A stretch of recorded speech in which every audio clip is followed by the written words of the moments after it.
O homem mais temido de Nova York estava sentado sozinho. Ele estava numa mesa de canto em um dos restaurantes mais exclusivos da cidade. Esperava por um encontro às cegas que já estava uma hora atrasado. Foi quando uma menina de 6 anos entrou pela porta da frente. Ela atravessou o salão sem hesitar e parou bem na frente dele. "Você é o Declan?" Minha mãe pediu para dizer que sente muito pelo atraso. Declan Shaw nunca tinha permitido que alguém se aproximasse de sua mesa sem ser anunciado, muito menos uma criança desconhecida. Mas algo nos olhos sérios e destemidos da menina fez o homem, temido por rivais e governos, ficar completamente imóvel. Era como se o ambiente tivesse se esquecido de como respirar. O que a mãe dela estava fazendo naquela noite? Tão atrasada que enviou a própria filha sozinha a um restaurante desconhecido para entregar uma mensagem. E como a menina sabia exatamente qual era a mesa dele. Afinal, o lugar não aparecia em nenhum sistema público de reservas. Quando uma criança faz sozinha o que os adultos têm medo de fazer, às vezes ela não está apenas entregando uma mensagem. Às vezes, ela está abrindo uma porta que ninguém sabia que precisava ser aberta. Se esta história tocou seu coração, clique no botão de curtir. Inscreva-se para não perder nenhuma história. E deixe um comentário nos dizendo de que parte do mundo você está nos ouvindo. A reserva tinha sido feita com um nome falso, como sempre. Declan Shaw não colocava seu nome verdadeiro em nada que pudesse ser fotografado, copiado ou memorizado por um anfitrião. A mesa no canto mais distante do Giordano's era dele há 11 anos. Não porque ele fosse o dono do restaurante, embora de uma forma discreta e totalmente compreendida, ele fosse. Mas porque o proprietário aprendeu logo no início que certos arranjos não eram pedidos. A cadeira ficava de frente para o salão. A parede atrás dele era sólida. A saída estava a uns 4 metros à sua esquerda. E seus dois homens, vestidos como clientes comuns em ternos comuns, ocupavam a mesa mais próxima da entrada. Tudo estava precisamente como sempre, exceto que eram 9h20 de uma sexta-feira à noite. A mulher que ele deveria encontrar não tinha aparecido. E Declan Shaw estava sentado sozinho há 76 minutos. Ele sabia que eram 76 minutos porque tinha olhado o relógio quando completou 1 hora. E olhou de novo 3 vezes desde então, em intervalos que não admitiria a ninguém. O vinho em sua taça estava quase intocado. Ele não era um homem que bebia para preencher silêncios. Ele se sentava com a quietude particular e cultivada de alguém que passou muitos anos ensinando seu corpo a não revelar impaciência. Ombros alinhados, mãos repousando tranquilamente sobre a toalha de mesa branca. Seu rosto não entregava nada ao ambiente. Os anéis de diamante em seus dedos refletiam a luz das velas. A pesada cruz de ouro em seu peito estava imóvel. Para qualquer um que o observasse à distância, ele parecia um homem que não tinha outro lugar para estar. E que também não tinha nenhuma opinião sobre isso. O arranjo tinha sido ideia da Sra. Harmon. Ela fora a amiga mais próxima de sua mãe por 30 anos. Tinha vivido 4 anos a mais que ela. E usava essa história compartilhada como um peso silencioso e irrefutável. Ela ligou para ele em fevereiro, usando o tom específico que reservava para decisões que já havia tomado, e das quais o informava apenas por formalidade. "Há uma jovem mulher", ela disse. "Ela é boa, Declan, do tipo verdadeiro. Boa da maneira como as pessoas costumavam ser boas antes de tudo se complicar. Eu quero que você a conheça." Ele disse não 2 vezes. Na terceira vez não disse nada. O que a Sra. Harmon interpretou corretamente como o único sim que ele era capaz de dar sobre um assunto como aquele. Ele quase se levantou 2 vezes. Uma vez, aos 40 minutos, e outra, quando a hora virou. Em ambas as vezes, algo o segurou na cadeira. Algo que ele não saberia nomear com precisão. Não era esperança. Ele não era um homem que se permitia a vulnerabilidade da esperança em situações como essa. Era algo próximo disso. Uma recusa silenciosa em ser o primeiro a ir embora. Ele estava estendendo a mão para a conta quando ouviu. Não era um tumulto. Nenhuma voz se alterou. Apenas o som baixo e determinado de sapatos pequenos em mármore polido.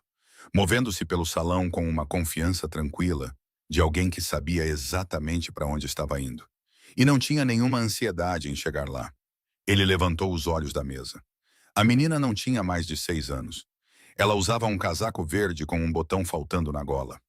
Seu cabelo escuro estava preso em 2 tranças que começavam a se desfazer de um lado. como se tivessem começado a noite arrumadas e desistido no meio do caminho. Ela carregava uma pequena mochila em forma de tartaruga, com um zíper em forma de concha, e se movia pelo salão sem notar as outras mesas, a luz das velas ou o murmúrio baixo e caro dos outros clientes. Ela caminhou diretamente para o canto dele, parou na sua frente, e o olhou com olhos escuros que eram totalmente sérios e totalmente sem medo. Do outro lado do salão, ele sentiu, mais do que viu, seus dois homens ficarem alertas em suas cadeiras. Uma inclinação quase imperceptível de seu queixo os manteve onde estavam. A menina falou primeiro. Sua voz era baixa e cuidadosa, a voz de uma criança que ensaiou algo e está determinada a dizê-lo corretamente. Você é o Declan? Sou, ele disse. Ela deu um único e curto aceno de cabeça, satisfeita. Minha mãe pediu para dizer que sente muito pelo atraso. Ela foi chamada para uma emergência e a babá não atendeu. Ela tentou te ligar, mas caiu na caixa postal. E ela disse que eu deveria entrar e te avisar, porque não aparecer sem dizer nada é muito rude. Ela disse cada palavra de uma só vez, sem respirar. Então, chegou ao fim do material preparado e simplesmente olhou para ele, esperando por qualquer resposta que a situação exigisse. Declan a estudou. Ela o estudou de volta com a mesma firmeza. E ele teve a nítida impressão de que ela o estava avaliando por padrões que não tinham nada a ver com os que todos os outros em sua vida usavam. Sua mãe te mandou entrar em um restaurante sozinha, ele disse. Ela está lá fora no carro, está no telefone com a emergência.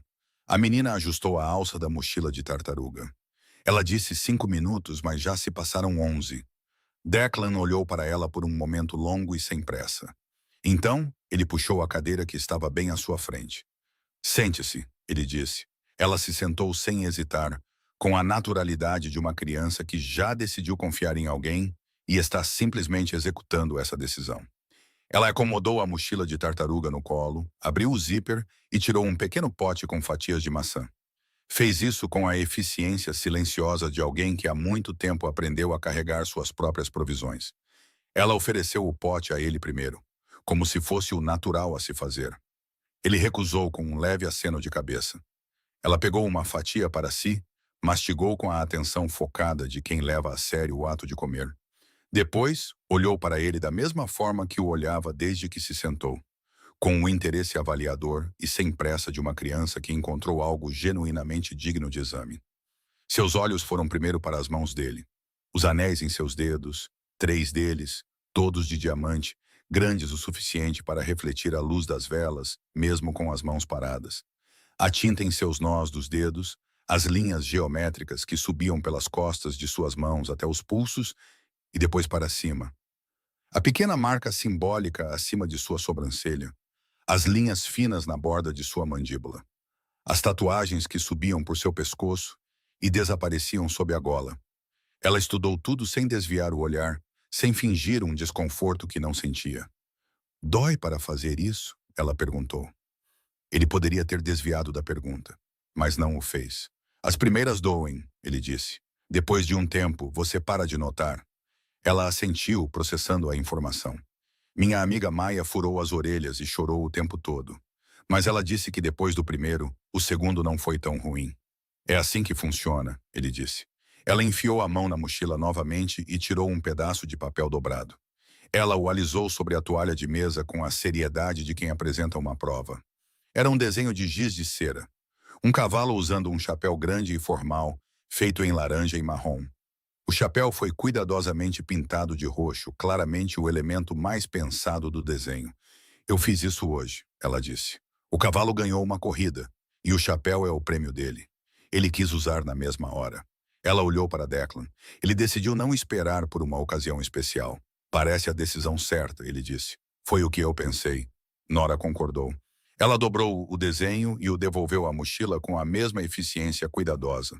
Comeu outra fatia de maçã e olhou ao redor do restaurante. Observou os outros clientes, a luz das velas, o sommelier se movendo entre as mesas. Este lugar é muito chique, ela disse. É sim. Mamãe disse que íamos a um lugar legal hoje à noite. Ela parecia nervosa esta manhã. Uma pausa.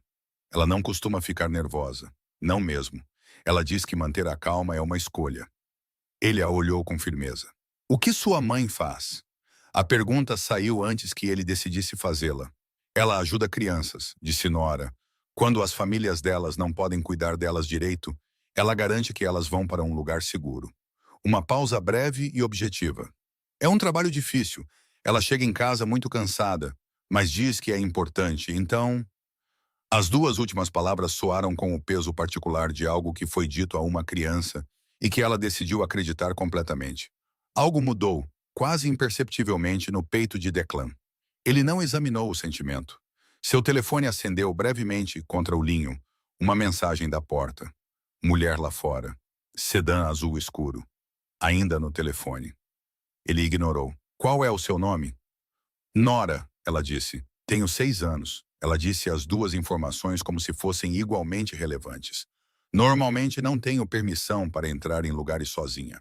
Mas a mamãe disse que era uma situação de emergência e que eu deveria usar meu bom senso. Ela pareceu considerar por um momento se tinha usado. E pareceu concluir que sim. Ela olhou para a cruz em seu peito. A corrente de ouro grossa. Você acredita em Deus? Ela perguntou. Ele olhou para ela por um momento. Não tenho certeza, ele disse. Isso pareceu satisfazê-la. Mamãe diz que essa é uma resposta aceitável, ela disse. Ela diz que algumas perguntas são para pensar, não para responder.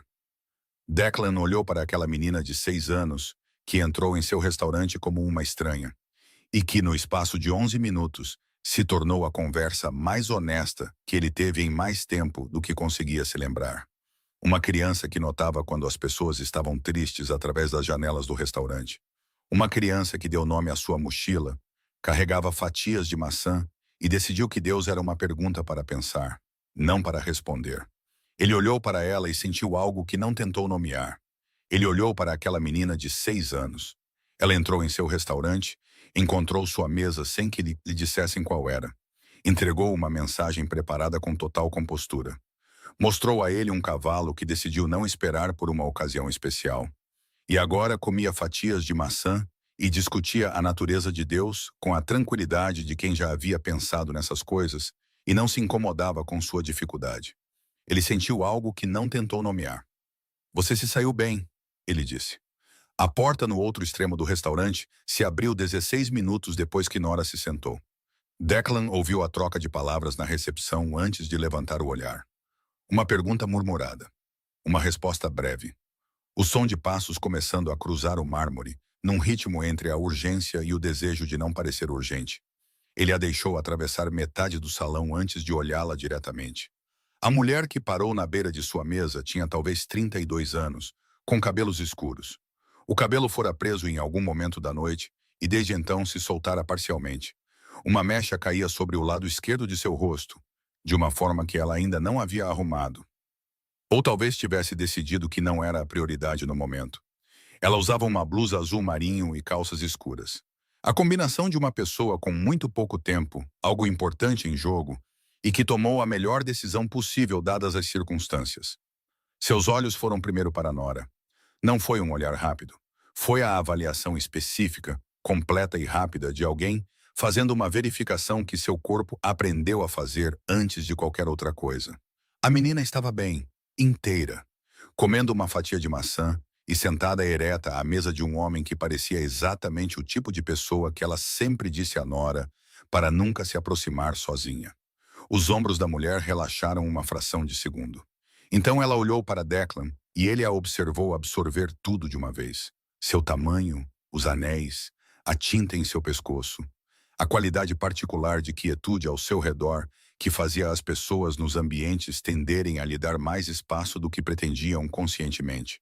Ela não recuou, não desviou o olhar. Ela sustentou o olhar dele com a franqueza de alguém que não estava fingindo ser direta, mas simplesmente era. Eu sou Claire, ela disse. Maddox, eu sinto muito, de verdade. Sei que não há versão do que acabou de acontecer que não seja um desastre. Ele não disse nada. Ela não interpretou o silêncio dele como um convite para continuar se desculpando. Em vez disso, olhou para Nora. Você se apresentou? Ele perguntou meu nome, disse Nora. Eu disse a ele que tinha 6 anos. Claire pressionou os lábios, tomando uma breve decisão interna sobre se deveria ou não ficar envergonhada com isso. Ela decidiu que não. Ela puxou a terceira cadeira e se sentou, guardando a bolsa sob o assento. Fez isso com os movimentos econômicos e praticados de alguém acostumado a lidar com espaços pequenos, enquanto gerencia outras coisas ao mesmo tempo. Ela olhou para ele quando falou. A ligação chegou logo depois das 7. Eu tenho um caso, uma criança em um lar que deveria ter sido revisado e fechado em novembro. Hoje à noite houve uma verificação de bem-estar no endereço. A terceira em 6 semanas. Ela se interrompeu. Você não perguntou nada disso. Pode continuar, ele disse. Ela o estudou brevemente, tentando, ele entendeu, determinar se ele estava fingindo paciência ou se realmente a tinha. Aparentemente, ela decidiu prosseguir como se fosse real. O nome dele é Marcos. Ele tem 7 anos. Ele está neste lar desde outubro e eu protocolei a papelada de revisão em novembro. Não andou. Eu escalei o caso 2 vezes por canais internos. Nas 2 vezes, voltou como encerrado. A compostura em sua voz não era a compostura do distanciamento. Era a compostura de alguém que aprendeu a dizer coisas difíceis em voz alta, sem deixar o peso delas transparecer em sua respiração. Hoje à noite, a verificação de bem-estar foi para valer. Ele está fora, ele está bem, mas ele esteve naquele lar por 3 meses a mais do que deveria. E isso por causa de uma papelada que desapareceu na mesa de alguém. Ela pegou o copo de água em seu lugar e bebeu. Um gesto simples, sem drama. O gesto de alguém que precisa de um momento e decidiu não esconder isso de ninguém. Nora, que ouvia tudo com a quietude cuidadosa de uma criança que aprendeu que algumas conversas de adultos exigem que você fique muito quieta e muito pequena, estendeu a mão sobre a mesa e colocou uma de suas fatias de maçã restantes na toalha, na frente de sua mãe. Claire olhou para a fatia de maçã. Por um instante breve e desprotegido, algo passou por seu rosto que ela não conseguiu conter completamente. Obrigada, meu bem, ela disse. Sua voz era muito baixa. Ela comeu a fatia de maçã sem comentar. Um garçom apareceu e os 3 fizeram seus pedidos. Nora pediu macarrão com o molho à parte. Sua voz carregava a especificidade cuidadosa de uma pessoa com opiniões fortes sobre o assunto. Claire escolheu o salmão depois de olhar o cardápio por apenas alguns segundos, sem encenação. Declan pediu o bife sem nem olhar para o cardápio. Quando o garçom se foi, um silêncio se instalou sobre a mesa. Não era o silêncio de 3 pessoas sem nada a dizer. Era o silêncio particular de 3 pessoas que acabaram de aprender algo real umas sobre as outras. E estavam decidindo, cada uma à sua maneira, o que fazer com isso. O jantar chegou e a noite mudou, da maneira como as noites às vezes mudam. Quando o peso formal de uma situação se dissolve silenciosamente e algo mais comum toma seu lugar.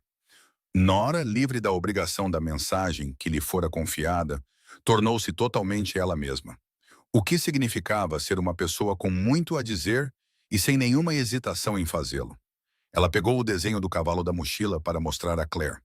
Explicou sobre a corrida, o chapéu e a decisão do cavalo de usar o prêmio imediatamente, em vez de guardá-lo para uma ocasião especial. Ela falou sobre as nuvens e se elas podiam sentir a chuva por dentro. Uma questão que ela vinha considerando desde terça-feira e ainda não havia resolvido a seu contento.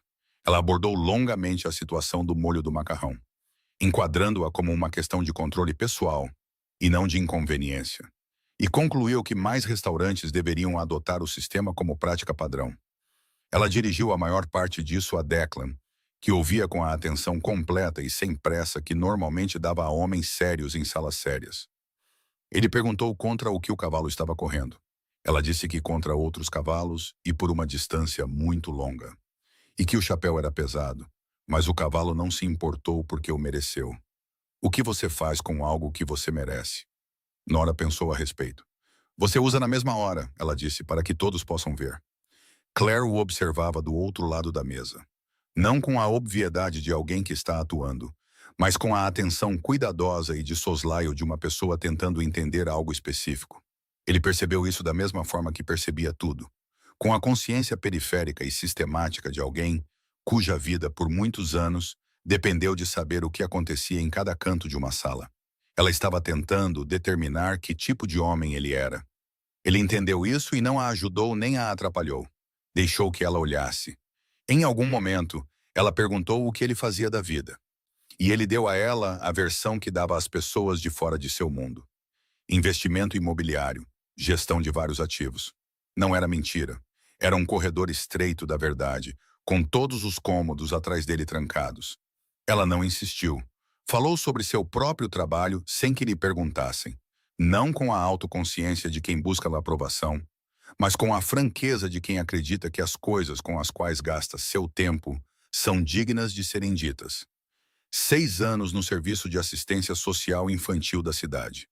Antes disso, intervenção de crise em uma organização sem fins lucrativos. Antes disso, uma faculdade paga um semestre de cada vez, enquanto trabalhava à noite na recepção de um hospital. Ela não disse nada disso para impressioná-lo. Ela disse como as pessoas descrevem sua própria geografia, como informação, não como uma atuação. Ele se viu ouvindo de uma forma que raramente ouvia alguém. O vinho entre eles se esvaziou lentamente. Entre o prato principal e a sobremesa, Nora adormeceu. Aconteceu aos poucos. Sua voz foi diminuindo, suas respostas às próprias declarações foram ficando mais curtas. Sua cabeça inclinou-se gradualmente em direção ao braço da mãe, até repousar ali com uma finalidade silenciosa. Claire a deixou dormir sem se mover, mantendo o próprio braço perfeitamente imóvel. Seu corpo se inclinou quase imperceptivelmente para suportar o peso da menina. Foi um ajuste completamente inconsciente do tipo que se incorpora ao corpo após anos de repetição, até não exigir mais pensamento. Declan olhou para a criança adormecida por um momento. A mochila de tartaruga ainda pressionada contra o peito. O desenho do cavalo dobrado no bolso com zíper.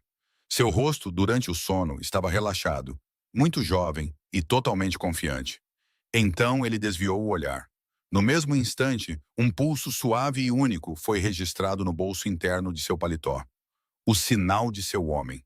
Não uma ligação, apenas uma vibração, o código que usavam quando algo exigia atenção, mas não urgência. Ele pegou o telefone debaixo da mesa com a facilidade praticada de um homem que já havia feito isso no meio de 100 outras situações. 4 palavras na tela. Carro branco, outra rua, câmera. Ele lhe leu uma vez. Sua expressão não mudou nem um pouco. Ele devolveu o telefone ao bolso e pegou o garfo, como se nada tivesse interrompido o movimento da noite. Mas algo havia mudado, e agora ele estava monitorando 2 coisas ao mesmo tempo. Claire, que descrevia a expressão no rosto de um menino na tarde em que finalmente conseguiu um lar seguro para ele na primavera passada. E quem quer que estivesse sentado em um carro branco no escuro, do outro lado da rua, apontando uma câmera para as janelas dos Jordanos. Ele chamou o garçom para pedir a conta, sem comentários. Claire pegou sua bolsa. "Deixa comigo", ele disse com a voz calma e uniforme. "Você não precisa fazer isso." "Eu sei", ele disse. Ele pagou. Ela colocou a bolsa de volta debaixo da cadeira sem transformar o gesto em qualquer tipo de declaração. Nenhuma relutância encenada, nenhuma gratidão calculada, nenhum gesto em direção à expectativa de que ele pudesse reconsiderar. Ela simplesmente a colocou no lugar, da maneira como uma pessoa aceita algo que foi oferecido de forma clara, porque recusar seria seu próprio tipo de teatro. Ele reconheceu aquilo como dignidade. Reconheceu porque não era uma qualidade que encontrava com frequência, e não havia esquecido como era quando aparecia. 4 dias se passaram antes que Declan tivesse um quadro completo de quem era Claire Maddox. Ele não havia solicitado a investigação com todas as palavras. Ele disse ao seu homem, "Descubra sobre o carro branco e, enquanto faz isso, descubra sobre ela." O carro branco pertencia a uma empresa de segurança privada que operava através de 2 níveis de estrutura corporativa, sob um contrato mantido por um homem chamado Gerald Finch, vice-diretor do Departamento de Serviços para Crianças e Famílias da cidade. O mesmo departamento onde Claire trabalhava. O mesmo departamento que estava há 4 meses com a revisão de um lar que ela havia protocolado e reapresentado para um menino de 7 anos, chamado Marcus Webb. Declan leu o arquivo em uma manhã de quinta-feira, com uma mão espalmada sobre a mesa, sem se mover. Marcus havia sido colocado com uma família adotiva no Bronx em outubro. O lar foi sinalizado em novembro, uma revisão obrigatória acionada por uma queixa de um vizinho sobre 2 chamadas policiais em 30 dias. Claire havia enviado a papelada de revisão em 18 de novembro. Não havia sido processada.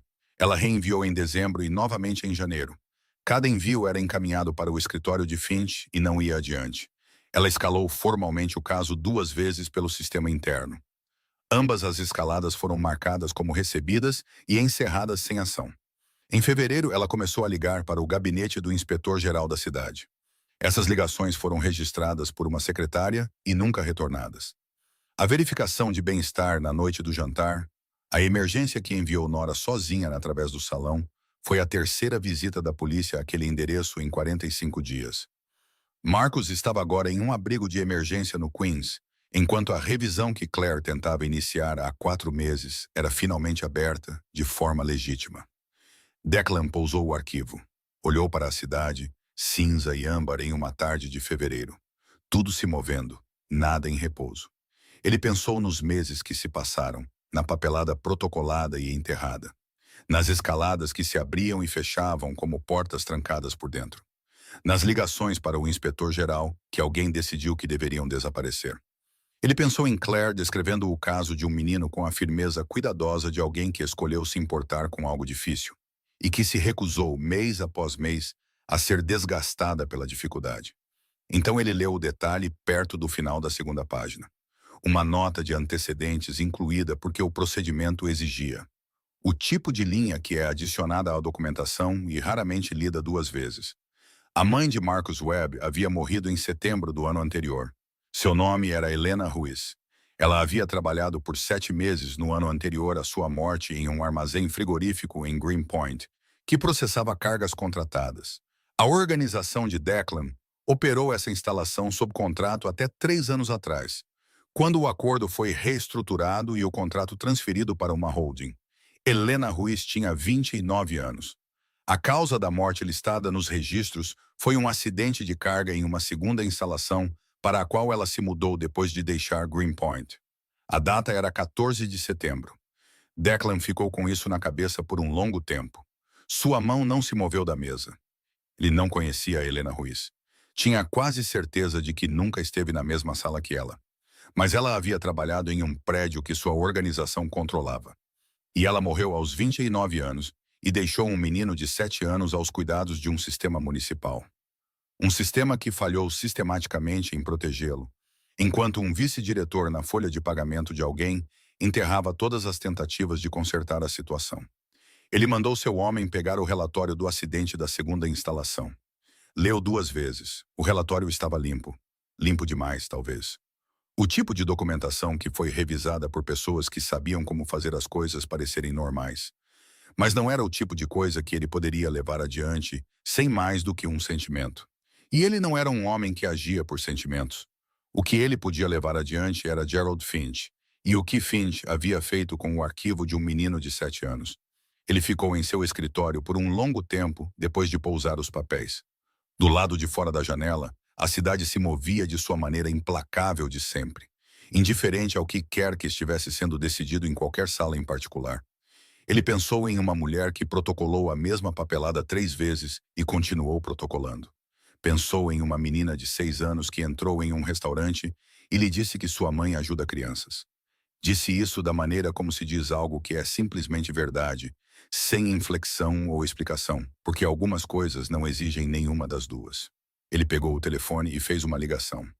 A ligação foi para Howard Rees, sócio sênior de um escritório de advocacia na Avenida Lexington.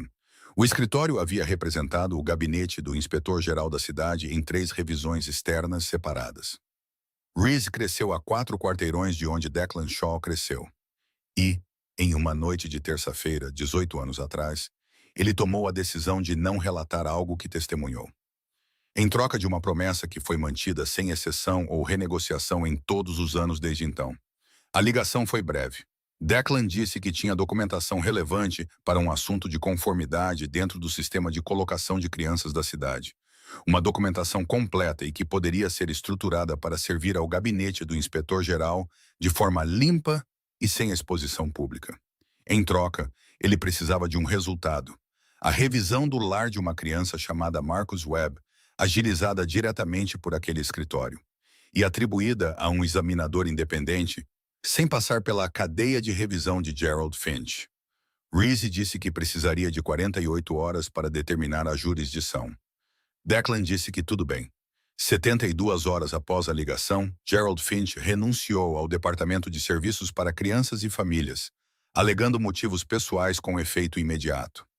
A renúncia foi aceita sem comentários públicos. A revisão do lar de Marcus Webb foi formalmente aberta pelo gabinete do inspetor-geral naquela mesma tarde. Foi atribuída em menos de 1 hora e concluída em 6 dias úteis. A determinação foi inequívoca. O lar era inadequado desde novembro. Os pedidos de revisão foram indevidamente retidos da cadeia de processamento normal, e a realocação imediata para um lar apropriado era necessária.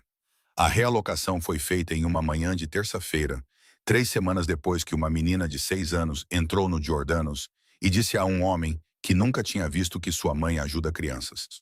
Marcus Webb se mudou para uma família adotiva terapêutica licenciada no Brooklyn naquela terça-feira. Declan recebeu a confirmação através de seu homem, leu uma vez e a deixou de lado. Ele não contatou Claire Maddox, não contatou ninguém ligado ao caso. Ele não deixou rastros do que aconteceu. Não porque estivesse sendo cuidadoso, embora sempre fosse, mas porque o objetivo nunca foi a visibilidade. Algumas coisas são feitas porque precisam ser feitas, e o ato de fazer é suficiente. Ser conhecido por elas mudaria o que elas eram. Na última terça-feira de fevereiro, 1 semana depois que Marcus se mudou para seu novo lar, Declan sentou-se em sua mesa depois da meia-noite e descobriu que não conseguia se concentrar. Os relatórios estavam organizados, anotados e esperando, como sempre estavam. Ele havia lido a primeira página de um deles 3 vezes, sem reter uma única palavra. Ele o largou e olhou para o canto de sua mesa. O espaço onde nada pessoal jamais ficava, onde nunca havia nada além de papel e a autoridade fria do que quer que exigisse sua atenção. Sentado ali agora estava uma folha de papel, dobrada 2 vezes, levemente amassada no centro, pelo tempo que passou no bolso de um casaco. Nora a colocou em sua mão na saída do restaurante. Enquanto Claire ajustava o casaco da menina adormecida contra o frio que entrava pela porta aberta, ela o tirou da mochila de tartaruga com eficiência silenciosa e o estendeu sem cerimônia. "Eu fiz isso na escola", ela disse. "É para você." Era o desenho do cavalo, o cavalo com o chapéu formal, feito em laranja e marrom. O chapéu em si, cuidadosamente pintado de roxo, era claramente o elemento mais pensado de toda a composição. Mas ela havia adicionado algo desde que ele o viu no jantar. Na parte inferior da página, com as letras grandes e cuidadosas de uma criança que ainda está aprendendo a escrevê-las, ela havia escrito: "Ele usa na mesma hora." Ele olhou para o desenho no carro a caminho de casa e o observou por um longo tempo. Ele olhou para ele agora na luz fraca do escritório e sentiu algo que não tentou nomear. O que ele entendeu, sem nomear, foi o seguinte: uma mulher protocolou a mesma papelada 3 vezes e continuou em frente. Uma criança entrou em uma sala cheia de adultos e fez o que os adultos eram cautelosos demais para fazer. Um menino estava dormindo no Brooklyn, em uma cama que ainda seria sua pela manhã. E em algum lugar da cidade, um cavalo usava um chapéu que mereceu na mesma hora para que todos pudessem ver. Declan estendeu a mão e endireitou o desenho minimamente. Um pequeno gesto desnecessário, o tipo de coisa que as mãos fazem quando a mente foi para um lugar que elas não podem seguir. Ele o deixou onde estava. Apagou a luminária e ficou sentado no escuro por um tempo, com a cidade pulsando abaixo dele e o desenho na borda de sua visão, paciente na escuridão. Ele pensou na mulher que colocou a bolsa de volta no lugar sem transformar o gesto em nada. Ele pensou no que poderia significar, com o tempo, tornar-se o tipo de homem com quem alguém como ela pudesse se sentar à frente sem precisar se preparar. Ele não era esse homem. Ele sabia disso da mesma forma que conhecia a planta de cada cômodo em que já havia entrado, completamente e sem conforto. Mas ele permaneceu com esse conhecimento e não desviou o olhar dele. Ele havia aprendido ao longo de muitos anos que era ali que tudo que era real eventualmente começava. Fim. Se esta história tocou seu coração, clique no botão de curtir. Inscreva-se para não perder nenhuma história. E deixe um comentário nos dizendo de que parte do mundo você está nos ouvindo.